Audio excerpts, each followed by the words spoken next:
An Enduring Vow. Visitor Story by Joe Palermo, Melbourne, Australia. Joe Palermo and Kim.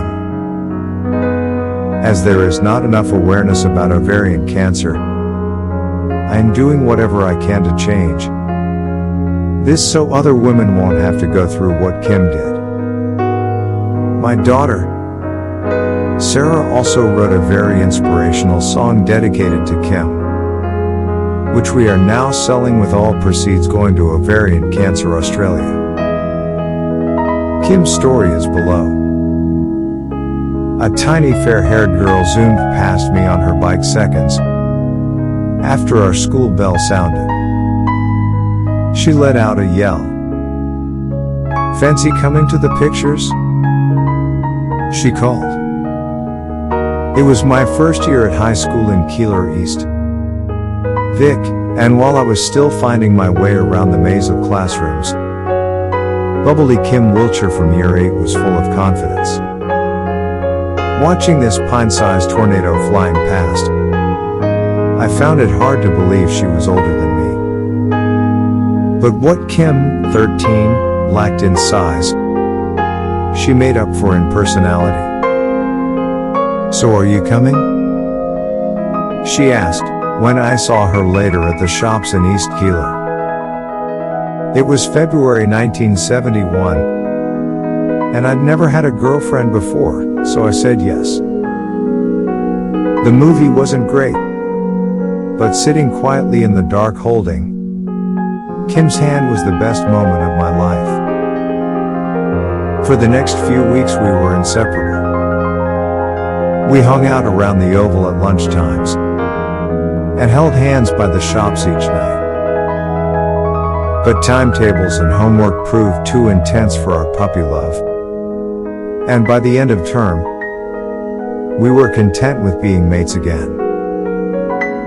I was 17, with a new career in the computer industry, when I learned that Kim had moved to Adelaide seeking adventure. But my intentions already lay with the Italian girl I'd met at my friend's 18th birthday. We'd had a few dates and soon Renza and I were in love. We married on January 15, 1983, in a traditional Catholic ceremony. We had 3 children, David, Sarah, and Lisa, but over time, we weren't happy together. Towards the end, our relationship deteriorated rapidly, and I spent our 19th wedding anniversary in 2002, alone in my office. What's to celebrate? I thought, as an unexpected late-night email popped up on my screen. "I don't know if you remember me, but you were my first boyfriend. I used to ride my bike on Milliera Road towards the Centerway shops. Are you married now? I'd love to hear from you." "Who's this?" I wondered, racking my brain. Then suddenly it all came flooding back. "The girl on the bike?" "Kim," I smiled, hitting the reply button. Only 3 days earlier, I joined a website called Friends Reunited. I hadn't expected to hear from anyone so soon, and certainly not from my first girlfriend on my wedding anniversary. I smiled at the irony as I logged on the next day, and was thrilled to find another email from Kim. "I can't believe you're still in Keilor East," she wrote, asking about my family. It was great to catch up with her, and soon we were emailing daily, reminiscing about our school days. "That's you in the year 7 photo," she said, emailing an old primary school picture. Kim and I had got on like a house on fire all those years ago, and things hadn't changed one bit. What's more, our lives had amazing similarities.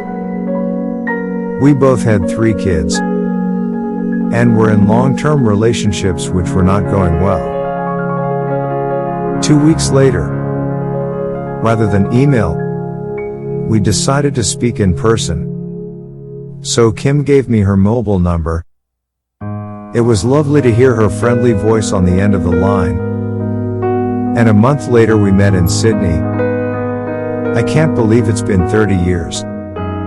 I said, "You've put on more beef," she teased, hugging me. "You haven't changed a bit," I said, studying her dimpled smile. We chatted away about life, our failing relationships. And Kim told me about her 3 daughters. Melissa, 24, Jody, 22, and Belinda, 17. "I've only stayed for the kids," she admitted. "Me too," I said quietly. But Kim had plans. "When Belinda finishes her exams in November, I'm leaving," she said. And in that instant I realized that I still loved Kim. Fate had brought us together at last. "I can't lose you again," I whispered, tenderly kissing her goodbye. Back in Melbourne, our daily emails and calls made life bearable as we planned a new life together. I'd already redecorated the rental unit I owned in Sunshine for Kim's big move to Melbourne. But I felt so guilty about my children. "I can't do it," I cried to Kim down the phone one day. Her soft sobs drifted back down the line to me. "It's hard for me, too," she whispered. But another dinner at home with my family, spent in stony silence, brought things to a head. Renza and I discussed our relationship and decided it was best if we went our separate ways. Relieved things were out in the open at last, I packed my bags. I was waiting at Melbourne Airport in November 2002 with a huge bouquet of red roses when Kim's smiling face appeared in the crowd. "This was meant to be," I said, hugging her. But although I loved Kim dearly, I desperately missed my kids. In bed one night, Kim sensed my sadness. "If you want them to live with us, I'll care for your children," she offered. In 2004, she was true to her word when Renza agreed to let the kids come and live with us for good. "Cuddle me?" asked 9-year-old Lisa, climbing onto Kim's knee. The children adored her, and by New Year 2005, Kim was as busy as ever, juggling renovations with being a full-time mom. We were now one big happy family. "You need to slow down," I warned one night, worried as she flopped into bed, exhausted. For weeks she complained of backache. Now, with a tummy ache and bloating, she finally rang the doctor. "No more beer or nuts," he warned. But Kim wasn't convinced diet was her problem. In June 2005, as we snuggled in bed, Kim began gasping for air. "Something's terribly wrong, Joe," she panted as I dialed 000. The doctors at the local hospital in Sunshine studied her x-rays. "There's fluid around her right lung," they told us, then arranged for Kim to be transferred to Footscray Hospital for more tests. I was working when the specialist rang me. "I need to speak to Kim and you urgently," he said, his tone serious. "How soon can you get here?" Arriving at the hospital, Kim and I went into the doctor's room. Stroking her hand gently, we waited anxiously. "What's wrong with Kim?" I asked. "It's not good news," he said solemnly. Kim has ovarian cancer. My heart shattered into a million pieces. After so many wasted years, fate had led Kim back to me, and now I face losing her all over again. But I have pap smears every 2 years, Kim stated, shocked. Pap smears are no protection against V or indication for ovarian cancer, the doctor said, bowing his head. He explained only a CA 125 blood test could identify ovarian cancer, and only then combined with a transvaginal ultrasound and CT scan. It's called the silent killer because the symptoms are so vague, he explained. It's often advanced by the time we find it. While I struggled to cope, Kim astounded me with her positive attitude. What do we need to do to beat this? She asked. I have a family to care for. Treatment started immediately, and over the coming weeks Kim was rushed to surgery for a hysterectomy and removal of her ovaries. Grueling bouts of chemotherapy followed. To get through it, Kim found a new focus. I'm going to be here when Jody has her baby, she vowed, looking forward to becoming a grandmother, and for my 50th birthday in January. While her nearest and dearest crumbled around her, she was everyone's rock. You can't get rid of me that easily, she told us. Yet in our quiet times, she'd confess that cancer wasn't part of her plans. We've only just found each other, she'd say. I know, love, I'd croak, trying to stem my tears. Holding her hand through each blood test and chemo session, I banished thoughts of losing Kim. Sharing her pride when, on January 28, 2006, she held Jody's newborn son, Jackson. I'm your Nana, she whispered too, vowing that she'd be around for his first birthday.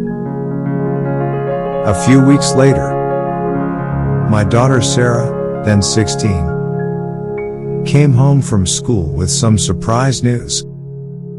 I've won the music school's annual singing contest, she said. The prize is to record a CD. Sarah refused to tell any of us what her song was about. We heard it for the first time when she took to the stage of the M&A School of Music.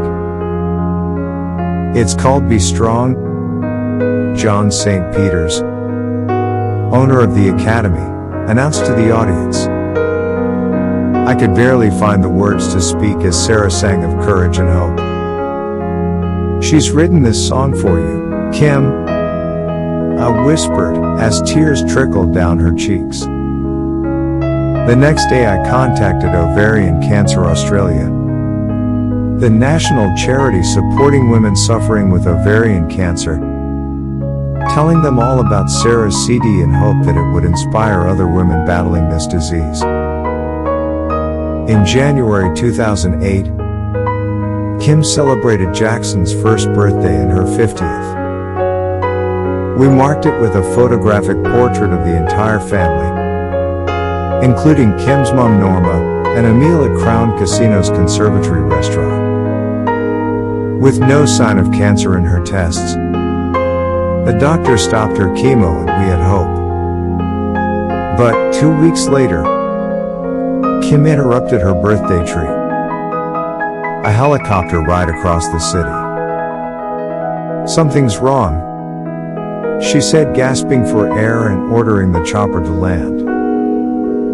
At St. Vincent's Hospital, doctors explained Kim's lung had collapsed.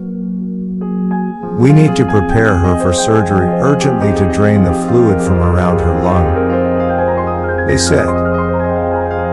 Kim returned home weak from the operation but, within a few days, was readmitted. You won't be going home, her doctors warned gently, as Kim began to fade.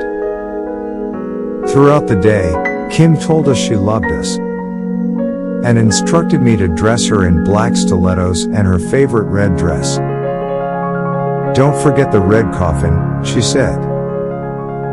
Or the video that I've made for afterwards. At 9:30 p.m. on March 2nd, the last day of Ovarian Cancer Awareness Week, the girl I'd first fallen in love with at school finally gave up the fight. A week later, we lay Kim to rest at Faulkner Cemetery. Back at home we watched the video that she had recorded for us. To Joe, the love of my life, Kim began. 6 years just wasn't enough, I sobbed. You will never know the depth of my love, she continued. I will never leave you. I'll treasure those words in my heart. Kim's video stands among photographs of her in a shrine I've created as a legacy. Surrounded by ovarian cancer teal ribbons, wristbands and silver bell brooches, this little corner of our hallway is a reminder of a new mission in my life, which for weeks lacked any purpose at all. I'm determined to raise awareness and funds to find a cure for the silent killer, which stole my twin flame soulmate from me. That's a pretty brooch, commented a female bank teller, noticing the silver bell on my jacket. As I closed Kim's accounts, I handed her an information leaflet, telling her our story and hoping the knowledge that might have saved Kim could one day save her if she ever contracted the disease. The end.